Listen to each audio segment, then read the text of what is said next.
Hey everyone, welcome to another Thursday Facebook Live video where I am bringing you every week a different chapter from my book, 52 Ways to Live a Kick-Ass Life.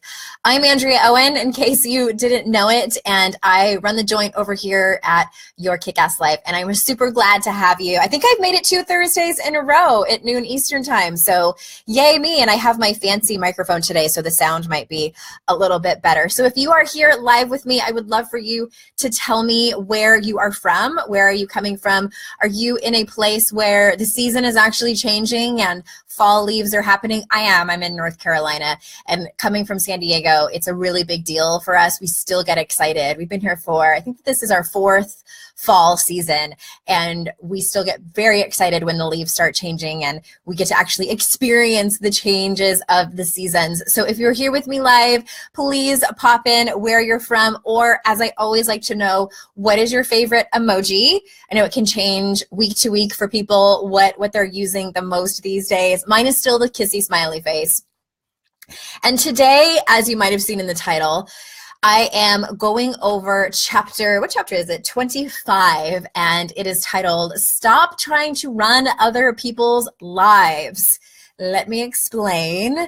I really think that it's an interesting topic because last night I was being interviewed for my upcoming book that's coming out, and he asked me a question, and he said, what would you say, what advice would you give to your former self? And I thought about that for a while because I've been asked that question many times before in interviews.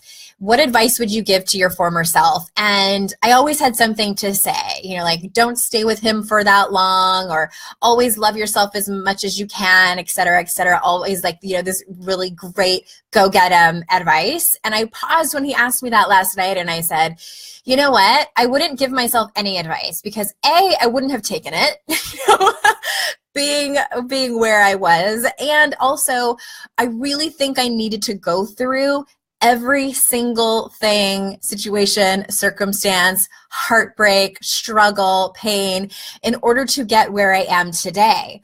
If some of you listen to the podcast, you might have heard an episode I had a few weeks ago about, I think I titled it, You Don't Need No Stinking Purpose, because we hear all the time, like, find your purpose in life, and where is it? And people really struggle with that, feeling like it's this thing that they need to do and finding what exactly it is.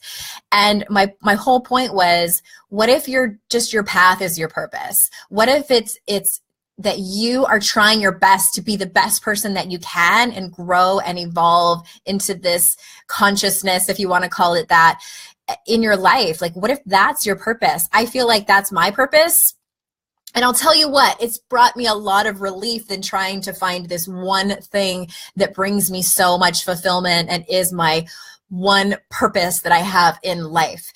And I really do, how that coincides with today's topic is that I think that your path absolutely shapes who you are. And it doesn't necessarily have to define you, but it absolutely shapes who you are. And when you are ready, the hard things that happen in your life can absolutely teach you lessons on how you want to be better, how you want to do better in life. So raise your hand if you're that person who's had the hard life lessons where you when you're going through it, you're like, this sucks. This is like the worst thing ever. I have no idea how this will ever teach me anything. And then later, however long later, whether it's months or years, you're looking back and you're like, oh, now I know why I needed to experience that. I learned this, that, and the other. It's not letting people off the hook who have hurt you. It's not minimizing the pain or experience that you had. It's separating that into, what can I learn from this? How has this made me a better human being? So hi, Suzanne and Christy in Buffalo, New York. And I'm so glad that you are here, and anyone else who's joined us, or even if you're watching the replay, tell us where you're from and if you want your favorite emoji. So what I'm going to do is I'm actually, I was reading this chapter before earlier this morning, getting ready for this video, and I was like, I think I might just read a few excerpts because I think I said it pretty well in the book. So I always like to summarize when I'm on these videos with you, but I'm like, I think today I'm just going to read. So I said, I'm sure we can all relate to being in a situation where we know something is best for someone we care about. We see him clearly doing the wrong thing, going down the wrong path, making the wrong decisions. If only that person would listen to us, their life would be better. It makes us crazy that they won't listen to us. And sometimes it can even negatively affect our own life because we get our panties in a wad about it. And I'm really going to, for those of you who might be like, this woman is crazy, I'm going to ask you, well, first of all, I think I am a little bit too, but I'm going to ask you to just try to keep an open mind about what I'm going to say. Because we think that our way is the best way. When we have that solid advice for somebody, especially if we've been through what they're going through, and we're like, oh, this is how you need to do it. Oh, you are definitely doing this wrong. You're definitely making the wrong decision. I know because I have been there. And what I'm mostly talking about too, I should have prefaced this. This is when someone has not asked you for advice. This is when you're giving unsolicited advice. So the question I have when you're in those moments of either being the chronic advice giver or wanting to give someone advice, ask yourself the question, how do I know these decisions that they're doing, the path that they're on is wrong for that person? How do you know? Because again, like I was saying just a minute ago, we all learn from our experiences. And if that person ends up not going through that experience, what if they end up, not getting the lessons learned because they went on a different path because you controlled that situation? So the other thing I wanted to say is, really the point is that we don't always know. And if anybody has my book, I'm on page 112. So my point is we don't always know what's best for other people, even though we might be convinced absolutely that we know what's best for other people. Here's an important point. When you find yourself on the obsessive side of trying to help someone, ready?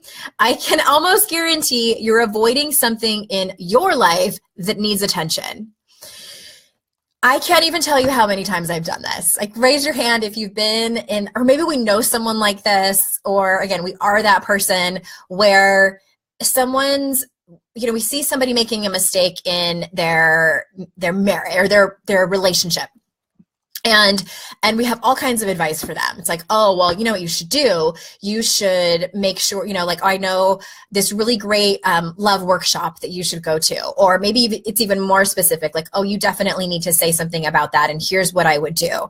But really, like, your own relationship is in trouble, and you would never be brave enough to take your own advice. Or maybe it's not even that parallel. Maybe it's something like, you are trying to micromanage somebody at work and tell them exactly how something is supposed to be done, and really going overboard and being overbearing, and it's not helpful because something in your own life is chaotic that you're not willing to look at. I think that it makes us feel like we're doing something, like we're being helpful, like we are accomplishing something good by helping other people, because it's too painful to look at the stuff in our own life, whether it's our relationships, whether it's, bigger things like just feeling good enough in who we are, or wanting to go after some big goals and dreams that are just so incredibly scary. So that's the question really I have for you. If you are that person who really likes to, and it can range anywhere from giving advice or really being, what is the term for it? Like a meddler, somebody who always tries to help. I've heard some people use the term like mother hen, like you're always trying to get in there and help and take care of things. Some people might call this codependence, But really, it's what are you avoiding in your own life that's really painful, that you're unwilling to look at?